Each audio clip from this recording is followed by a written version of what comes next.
Good morning friends, કોષની દુનિયામાં તમારા બધાનું હાર્દિક સ્વાગત છે. આજનો આપણો ટોપિક છે કોષ કેન્દ્ર, યાની કે આપણે આજે ન્યુક્લિયસ વિશેની માહિતી આપવાની છે કે કોષની અંદર આ જે ન્યુક્લિયસ આવ્યું છે શું, એની સૌપ્રથમ શોધ કોણે કરી હતી, એને કઈ રીતના અભિરંજિત કર્યું, માઇક્રોસ્કોપમાં એ કઈ રીતના દેખાય છે, એની અંદર બીજી કઈ કઈ અંગિકાઓ, પેટા અંગિકાઓ આવેલી છે, આ બધા જ વિશેની માહિતી આપણે આજના ટોપિકની અંદર લેવાની છે. એ પહેલા પ્રીવિયસ લેક્ચરની અંદર મેં તમને તારા કેન્દ્ર અને તારાકાય વિશેની માહિતી આપી હતી. આઈ થિંક સો હું એવું ઈચ્છું છું કે બધું તમારો ક્લિયર થઈ ગયો હશે, કારણ કે એની અંદર મેં કઈ રીતના કાટખૂણે ગોઠવાયેલી હોય છે, કઈ રીતના ગાડાના પૈડા છે એની રચના હોય છે, કઈ રીતના તારાવર્તુળનું નિર્માણ થાય છે, મધ્યદંડ કઈ રીતના હોય છે, એની અંદર તંતુકોની ગોઠવણી કઈ રીતના હોય છે, ત્યારબાદ એની અંદર ત્રિજ્યાવર્તી તંતુક જે છે એ શું છે, એ બધા જ વિશેની માહિતી મેં તમને પ્રીવિયસ લેક્ચરની અંદર આપેલી છે. આજના લેક્ચરની અંદર આપણે હવે સૌપ્રથમ કોષ કેન્દ્ર વિશેની માહિતી લેવાની છે કે કોષ કેન્દ્ર વિશેની માહિતી સૌપ્રથમ કોણે આપી હતી. તો કે સૌપ્રથમ 1831 માં રોબર્ટ બ્રાઉન નામના વૈજ્ઞાનિકે કોષ કેન્દ્રની સૌપ્રથમ શોધ કરી હતી. આ સાયન્ટિસ્ટનું નામ આપણે યાદ રાખવાની છે, રોબર્ટ બ્રાઉન. 1831 માં એણે શું સાબિત કર્યું? રોબર્ટ બ્રાઉને સાબિત કર્યું કે કોષ કેન્દ્ર જે છે એ કોષની અંગિકા છે.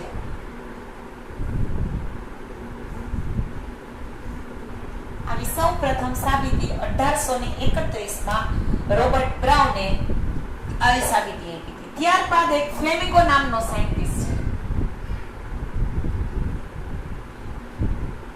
આ સાયન્ટિસ્ટે અભિરંજકથી કોષને અભિરંજિત કર્યો, અલ્કલીય અભિરંજકથી.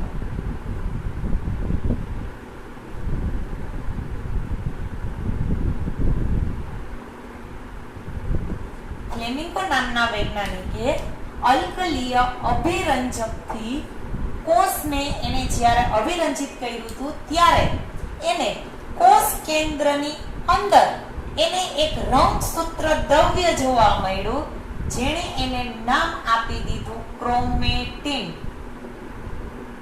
આ ક્રોમેટીન, એટલે ક્રોમેટીન જે છે એ શું છે? રંગસૂત્ર દ્રવ્ય છે. એટલે રંગસૂત્ર દ્રવ્ય ક્રોમેટીનનું સંશોધન કરનાર સાયન્ટિસ્ટનું નામ શું છે? ફ્લેમિંગો. કઈ રીતના સંશોધન કર્યું?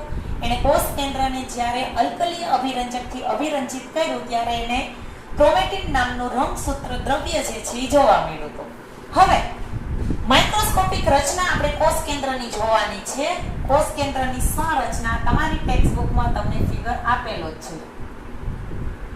કોષ કેન્દ્રની સંરચના તમને એ રીતના એમ કહે કે કોષ કેન્દ્ર વિશે ટૂંક નોંધ લખો, તો તમારે આ રીતના એનું સંશોધન કોણે કર્યું, ત્યારબાદ રંગસૂત્ર દ્રવ્ય ક્રોમેટીન જે છે એ કઈ રીતના જોવા મળ્યું એની તમારે માહિતી આપવાની રહેશે, અને તમારે કોષ કેન્દ્રનો ફિગર જે છે ડ્રો કરવાનો રહેશે. એટલે આ રીતના તમારે કોષ કેન્દ્રનો ફિગર જે છે ડ્રો કરવાનો રહેશે. મેં કીધું એ પ્રમાણે ફિગર હંમેશા ડોટેડ લાઈનથી જ ડ્રો કરવા,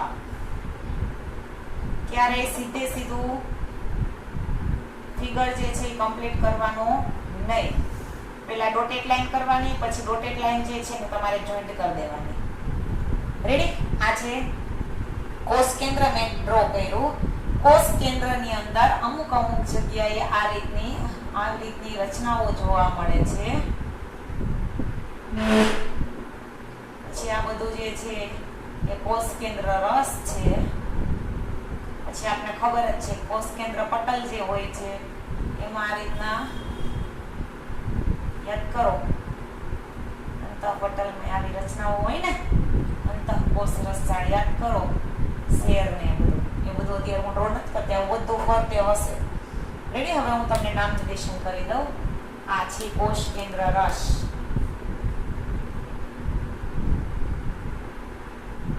કોષ કેન્દ્રની અંદર જે રસ હોય છે એને આપણે નામ આપ્યું છે કોષ કેન્દ્ર રસ. આ છે કોષ કેન્દ્રિકા. આ આખું કોષ કેન્દ્ર છે એની અંદર કોષ કેન્દ્રિકાઓ આવેલી હોય છે ઘણી બધી. રેડી? ત્યારબાદ હું તમને કોષ કેન્દ્ર પટલ છિદ્ર આ જો જગ્યા મેં રાખી છે. કોષ કેન્દ્ર પટલ છિદ્ર જેવી ઘણી બધી છિદ્રમય રચનાઓ તમને જોવા મળશે. અને ત્યારબાદ આ જે છે એ કોષ કેન્દ્ર પટલ છે. એટલે આ રીતના તમારે કોષ કેન્દ્ર જે છે એની સંરચના મેં ડ્રો કરી છે. જે આખો કોષ તો બાકી છે, ખાલી મેં કોષ કેન્દ્ર ડ્રો કર્યું છે, મગજમાં રાખજો.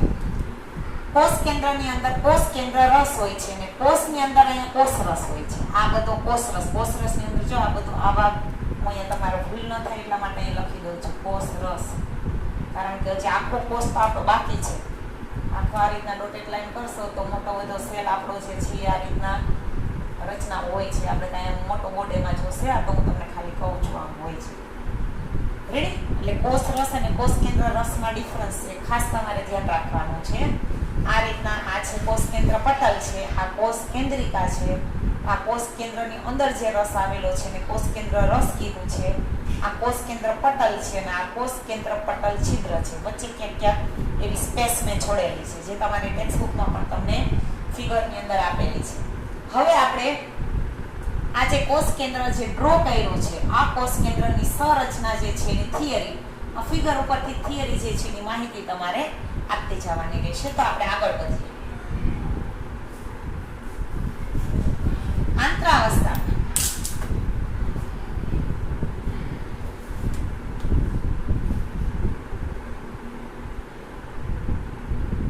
આંતરાવસ્થામાં તમે કહેશો કે મેડમ આંતરાવસ્થા એટલે શું?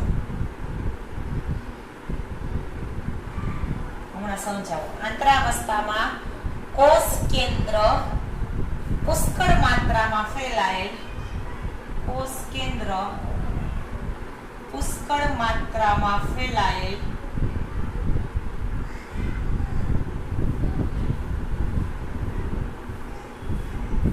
રંગસૂત્ર દ્રવ્યથી ઓળખાતા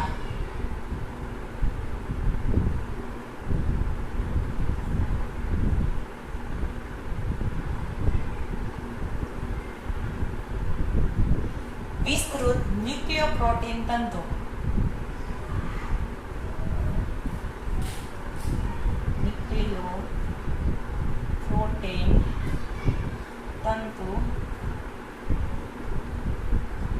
આ ઉપરાંત કોષ કેન્દ્રીય આધારક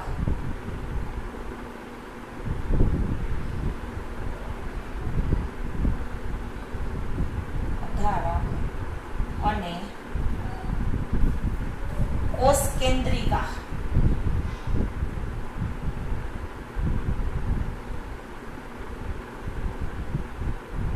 આનું બનાવેલું છે. તમે કહેશો કે મેડમ આંતરાવસ્થા એટલે શું? અહીંથી હું તમને સમજાવું. આંતરાવસ્થાનો અર્થ શું થાય?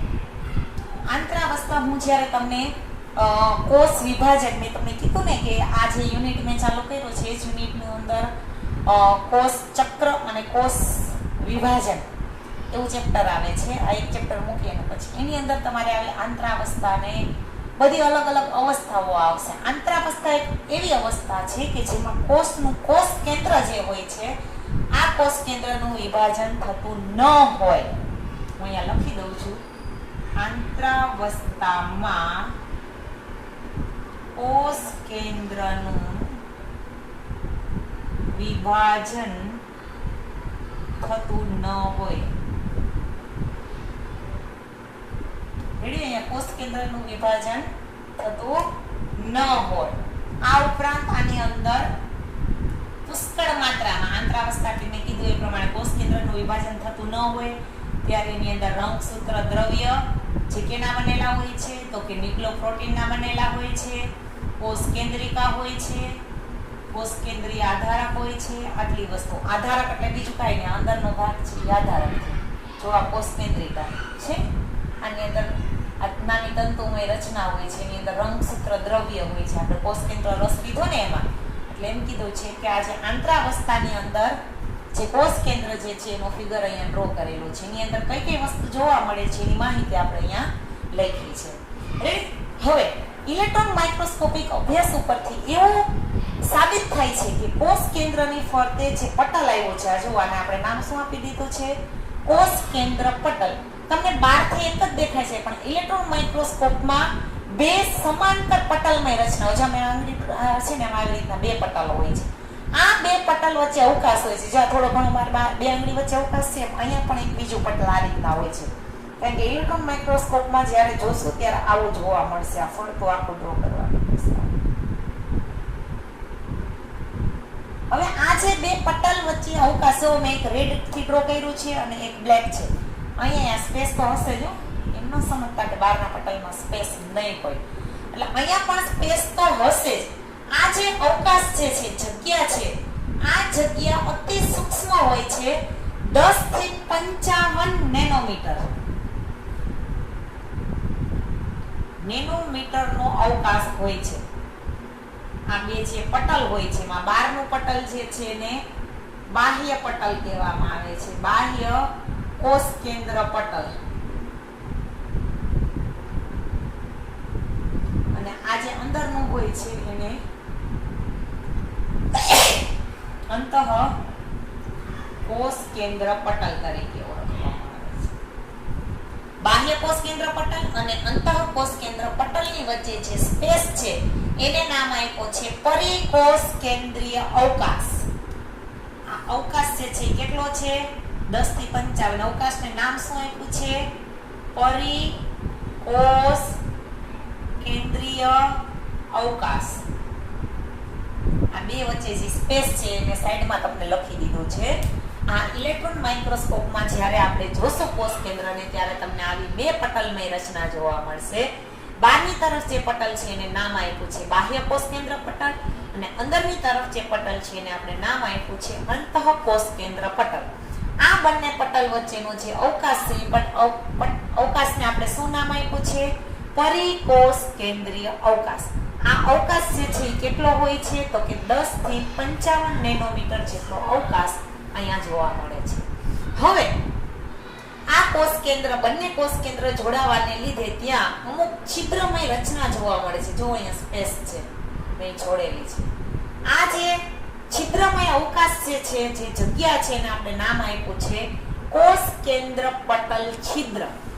હવે આ કોષ કેન્દ્ર પટલ છિદ્ર દ્વારા પ્રોટીન અને આરએનએ જે છે એની અવરજવર થાય છે. આ છિદ્ર દ્વારા કોની અવરજવર થશે? તો કે આરએનએ અને આ કોષ કેન્દ્ર પટલ જે છે અહીંયા હું લખી નાખું છું. આરએનએ અને પ્રોટીનની આપલે થશે. હવે આ આપલે શું છે, આરએનએ શું છે, જ્યારે તમે 12th માં તમે આવશો ત્યારે તમારે જીનેટિક્સ આવશે. આ જીનેટિક્સ આવશે ત્યારે તમને ખબર પડશે કે આ કોષ કેન્દ્ર પટલ છિદ્ર દ્વારા આ બંનેની અવરજવર થવી શા માટે જરૂરી છે. અને આ જે કોષ કેન્દ્ર પટલ જે છે, બાહ્ય અને અંતઃ બે ભેગ, કારણ કે બહારથી તમે જોશો એટલે તમને એક જ દેખાશે.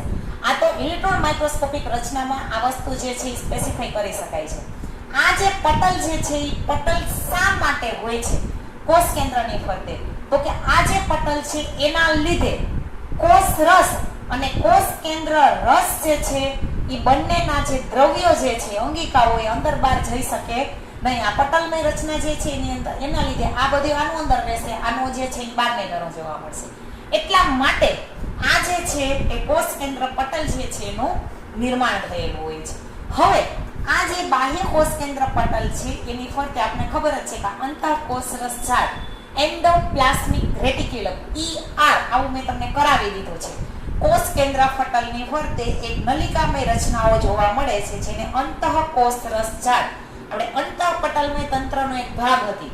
અંતઃકોષરસ ઝાડ હતી, ગોલ્ગી કાય હતી, લાઇસોસોમ, મેં તમને આ બધું કરાવેલું છે. એટલે જે એ ક્યાં હોય છે? તો કે બાહ્ય કોષ કેન્દ્ર પટલની ફરતે. જો તમારો ફિગર છે તમને ટેક્સ્ટ બુકમાં તમને પેજ નંબર 138 ઉપર આપેલો છે. આ ફિગર પેજ નંબર 138 ઉપર, એમાં પણ તમને બતાવેલી છે. જો અંતઃકોષરસ ઝાડ આપેલી છે. એટલે આ રીતના ફિગરની અંદર જે વસ્તુ દેખાય છે એ બધી વસ્તુ તમારે થિયરીમાં સ્ટેપ ટુ સ્ટેપ તમારે કહેવાની રહેશે. એટલે તમારો ટોપિક જે છે ઓવર થશે.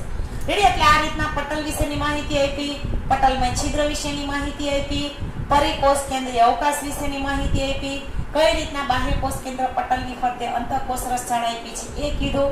કોષ કેન્દ્ર પટલ જે છે એનું નિર્માણ શા માટે થયેલું છે, આ જે છિદ્ર છે એનું નિર્માણ શા માટે થયું છે, કેમી આપલે કરવા માટે છે, કોષ કેન્દ્ર પટલ જે છે એ શા માટે હોય છે, કઈ રીતના આ બંને દ્રવ્યો જે છે એની આપલે રોકી રાખે છે, અવરોધ બને છે.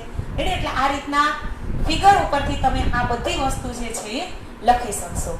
હજી કોષ કેન્દ્રની સંરચના વિશેની માહિતી આપણી અધૂરી જ છે.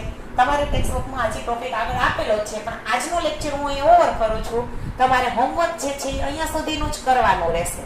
રેડી? પછી આગળ હજી ઘણી બધી માહિતી બાકી છે, એ બધી હું તમને નેક્સ્ટ લેક્ચરમાં કરાવીશ. Thank you.